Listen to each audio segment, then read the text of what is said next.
Bonjour à tous, voilà aujourd'hui 7 avril, c'est la journée mondiale de la santé, journée Organisation mondiale de la santé, et finalement on parle de journée de santé, l'envie et l'idée c'est peut-être de parler d'un des mots les plus courants, une des consultations principales quand on se rend chez le médecin, c'est les maux de dos, c'est les problèmes de dos, c'est une des consultations principales, donc on s'est dit tiens pourquoi pas parler de dos aujourd'hui avec une kinésithérapeute, avec Julie Puydebois. Bonjour Julie. Bonjour. Alors kinésithérapeute et spécialiste du dos notamment, c'est pour ça que, et on va voir grâce à toi aujourd'hui qu'on a tous des idées préconçues sur nos maux de dos, sur notre dos, et qu'on fait tous des erreurs assez simples. Assez banales. Ouais. Assez évidentes, assez banales et toujours les mêmes souvent. Et puis on aura une personne avec nous qui a rencontré de vrais problèmes de dos et qui aujourd'hui va beaucoup mieux parce qu'il a éradiqué certains petits problèmes simples. C'est un visage assez familier, notre chroniqueur Aventure et Découverte. Et aujourd'hui, tu es assis sur quoi là, Franck ?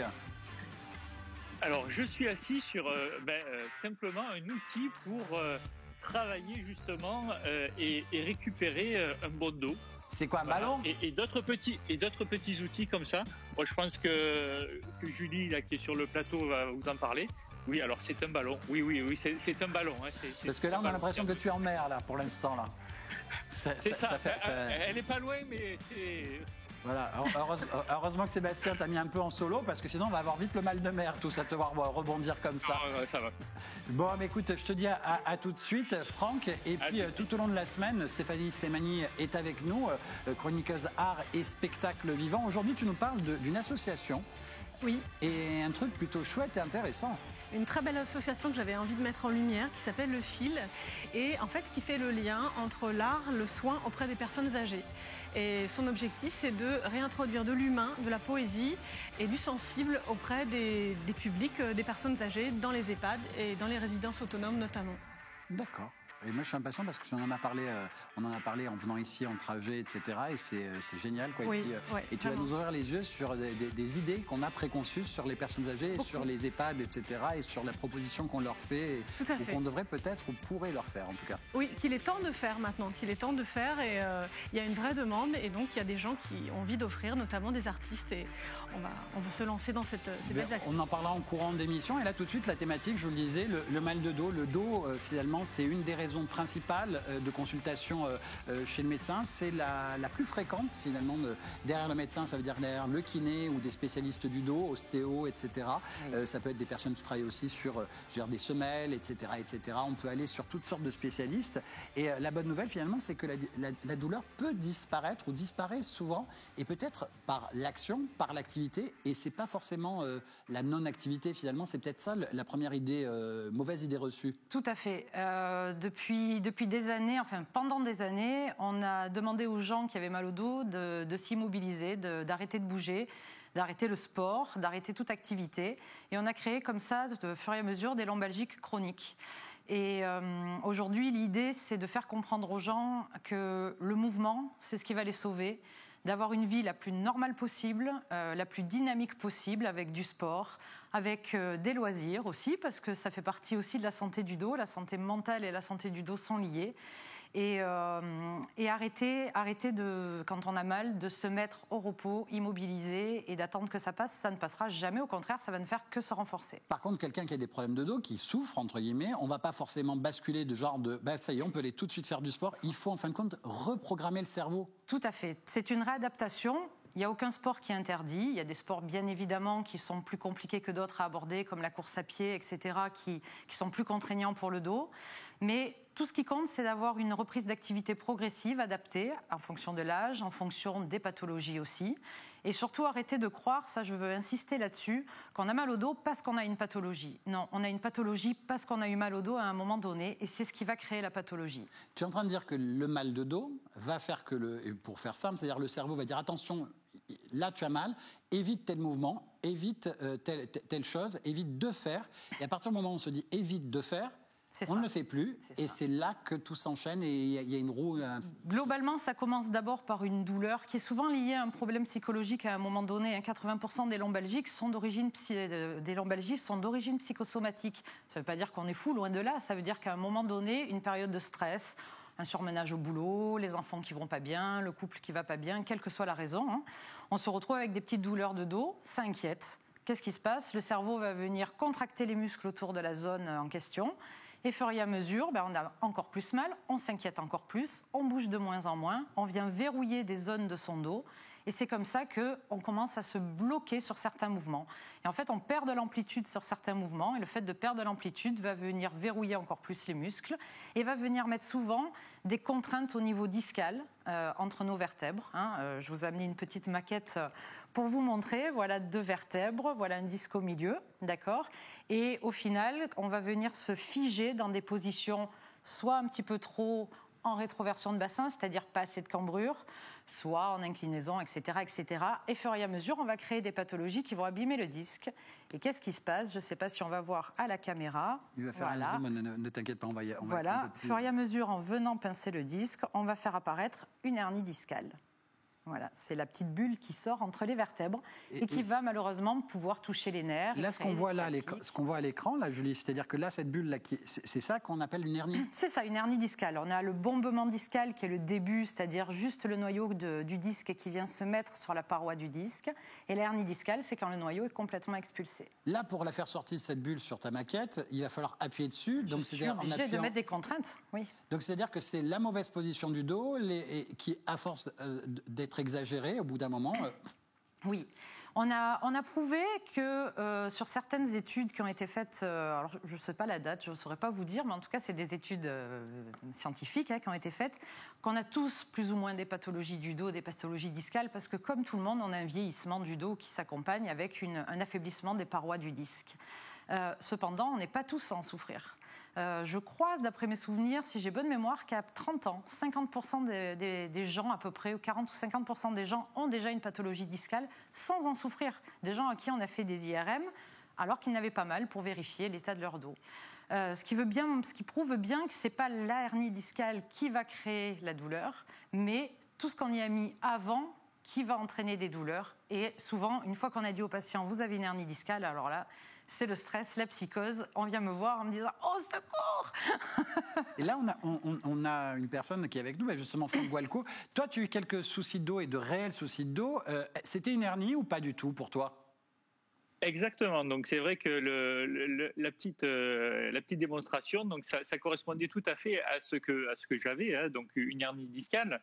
Donc c'est vrai que souvent la méthode, c'est on va voir des neurochirurgiens qui proposent des opérations.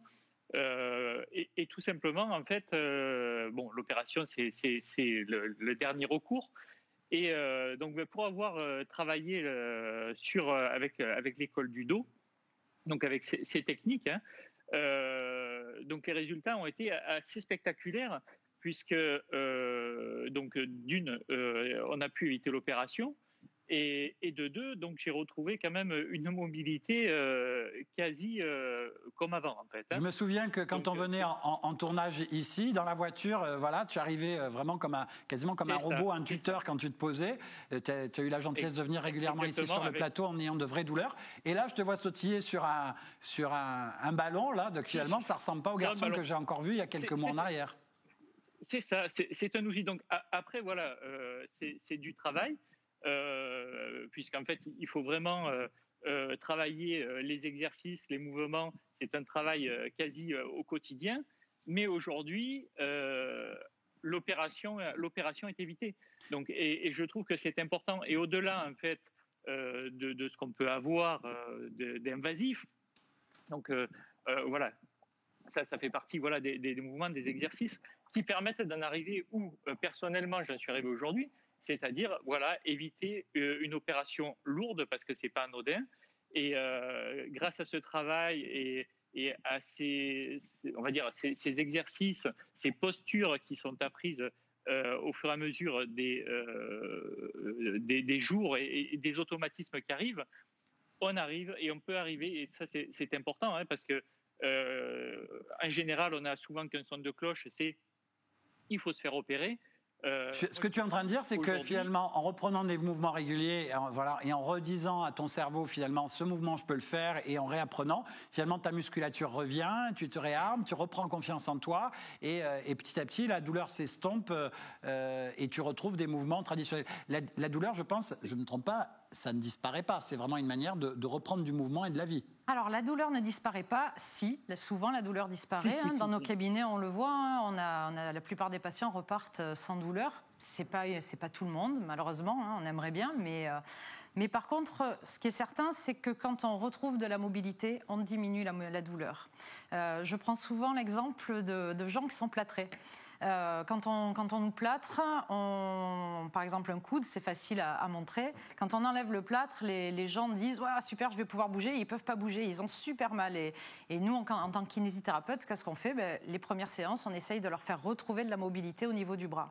Et quand ils ont retrouvé la mobilité complète, ils n'ont plus mal. Les gens qui ont mal, c'est des gens à qui il manque de la mobilité sur une articulation. Et il y a une chose aussi importante, c'est de travailler la cambrure. Ça, c'est une chose pour toi aussi qui est extrêmement importante. Oui, c'est très important parce que c'est aussi une idée reçue.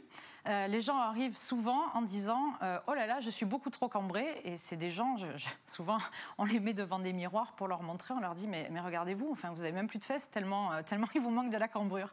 Et la cambrure, c'est nécessaire et c'est naturel. Si on regarde un squelette de profil, la colonne vertébrale fait un S. Et donc, on doit avoir de la cambrure. Quelqu'un qui n'a plus de cambrure, forcément, va se retrouver, comme je montrais tout à l'heure sur la maquette, en pincement discal antérieur.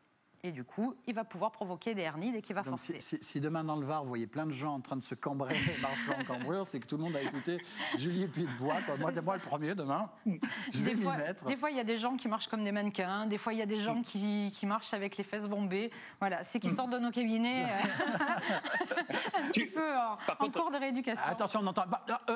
ça doit être Franck Gualco. Oui, Philippe. Oui, c'est moi. Donc, juste, tu parlais de musculature. Comme tu peux le voir, non, je ne me suis pas forcément musclé. Alors c'est bien parce que c'est une musculature intérieure. J'ai pas dit que tu étais devenu bodybuilder non plus, Franck. Tu as remusclé ton dos. À se muscler différemment et à respirer aussi différemment. Oui. La respiration. La respiration, c'est la clé. Notamment aussi pareil pour se reposer, des fois pour calmer la douleur ou en tout cas pour se retrouver la forme du dos, c'est la respiration. En fait, la respiration, surtout la respiration abdomino-diaphragmatique, excusez-moi. Ça m'étonne que tu accroches sur ce point. Oh, il y a pire, il y a bien pire. Cette respiration qui est souvent d'ailleurs enseignée par tous les sophrologues, etc. C'est une respiration qui nous permet de beaucoup mieux oxygéner notre corps, nos tissus, nos muscles, nos organes. Et puis, c'est une respiration qui va être utile pour notre dos parce qu'elle va permettre de mettre en route notre transverse, qui est un muscle qui fait partie des abdominaux, qui est le muscle le plus profond, qui a une forme de ceinture lombaire. Donc, on dit souvent aux patients, quand on a la chance d'avoir une ceinture lombaire intégrée, pourquoi en rajouter une artificielle dessus ? On l'a en permanence avec nous et c'est la respiration qui va nous permettre de le travailler, puisque ce muscle-là est un expirateur. Alors, ce que tu es en train de dire, la respiration, on a parlé de petits gestes quotidiens. Là, il y a le fameux ballon, il y a des balles de tennis, etc. Il y a des mouvements à réellement. C'est-à-dire que quand on vient voir un kinésithérapeute qui va nous réapprendre... Ça veut dire quoi, kinésithérapeute ? Parce que c'est intéressant aussi. Kinésithérapeute, c'est un très joli mot, ce qui veut dire rééducation du mouvement. Et finalement, c'est ça, c'est-à-dire que tu vas apprendre.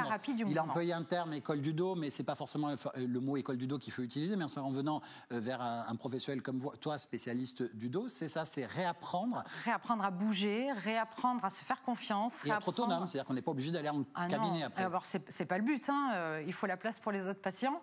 Tout le monde a droit à apprendre et à se former soi-même. En fait, le but, je pense que c'est le message qu'on fait tous passer. On essaye d'apprendre à nos patients à être autonomes et à avoir le même savoir que nous pour pouvoir être autonome après au moindre réveil de douleur, à la moindre, on va se faire un déménagement, on a un petit peu mal, le lendemain on sait ce qu'il faut faire pour pas laisser s'installer les douleurs et pour que le surlendemain on reparte encore mieux. C'est apprendre à se connaître. Oui. Tu veux qu'on apprenne à te connaître ? Oui, volontiers, Philippe. Non, c'est vraiment apprendre à se connaître et à s'auto-gérer aussi derrière. C'est-à-dire qu'on n'a pas besoin, en fonction des petites douleurs qui apparaissent, de reprendre rendez-vous chez un ostéopathe, chez un kiné.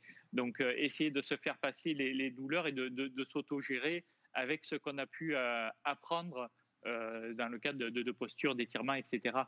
Voilà, c'est vraiment ça. Voilà, c'est ça, travailler la cambrure. Le but, c'est en gros pour les kinés en général, je pense que c'est de plus nous revoir. Mais ce qu'il dit, c'est intéressant, c'est-à-dire que là, je pense qu'ils ont gagné. Ce qu'est en train de dire Franck, c'est intéressant, c'est apprendre à se connaître, c'est-à-dire que finalement, les mouvements qu'est en train de faire aujourd'hui Franck, ou sa rééducation personnelle pour réapprendre le mouvement, lui correspond à lui. Chacun a ses propres mouvements. Tout à fait. Souvent, on remarque que les gens qui ont des problèmes de dos ont vraiment un manque de ce qu'on appelle, nous, le schéma corporel. Tu dois connaître ça aussi. C'est en gros la connaissance qu'on a de notre corps, comment bouger notre corps. Et quand on n'a aucune connaissance de son corps, qu'on arrive où on dit vous allez bouger le bassin, et le bassin c'est quelque chose de complètement inconnu pour les gens, comment vous voulez qu'il s'améliore? Donc d'abord, on apprend à se connaître, on apprend à sentir son corps, à sentir ses muscles, à sentir les étirements, les tendons, etc. Tout ce qui va nous permettre, au fur et à mesure, d'avoir une maîtrise de notre mouvement. Si tu disais à Stéphanie, justement, toi, tu dois savoir, parce que finalement, en tant que prof de théâtre aussi, pareil, pour la concentration, la respiration, etc., c'est des choses que tu travailles avec les élèves pour qu'ils soient bien en place aussi sur scène. Bien sûr, c'est notre outil. Le corps, c'est l'outil principal du comédien. Donc, il faut avoir ce schéma corporel, savoir ce qu'on peut faire, ce qu'on ne peut pas faire. Il y a aussi le rapport à l'équilibre. On doit être capable de maîtriser totalement. Et même quand on donne l'impression d'être en déséquilibre, il faut garder la tonicité et l'équilibre intérieur. Donc, et aujourd'hui, c'est une association dont tu vas nous parler dans ta chronique, oui. L'association Le Fil, et je trouve qu'elle raconte une très jolie histoire, cette association. Oui, c'est vraiment une association que j'avais envie de mettre en lumière. Alors, l'idée de cette association, c'est de créer des liens entre les milieux artistiques et les milieux du soin et de l'accompagnement aux personnes âgées. Le principe, c'est vraiment d'expérimenter des nouvelles manières, des nouvelles méthodes, de prendre soin à la fois des personnes âgées, mais aussi de leurs aidants. Donc c'est vraiment global. Et c'est de proposer par exemple des résidences artistiques, des formations ou des ateliers. Donc c'est Bénédicte Tourette qui est à l'origine de ça. C'est elle qui porte toute cette association. Elle a un parcours assez intéressant puisqu'au départ, elle a travaillé dans l'art contemporain pendant 10 ans. Et ensuite, elle a décidé de faire une reconversion. Elle a commencé par être auxiliaire de vie auprès de personnes handicapées et de personnes âgées. Elle est aujourd'hui animatrice socio-culturelle dans un EHPAD à Toulon.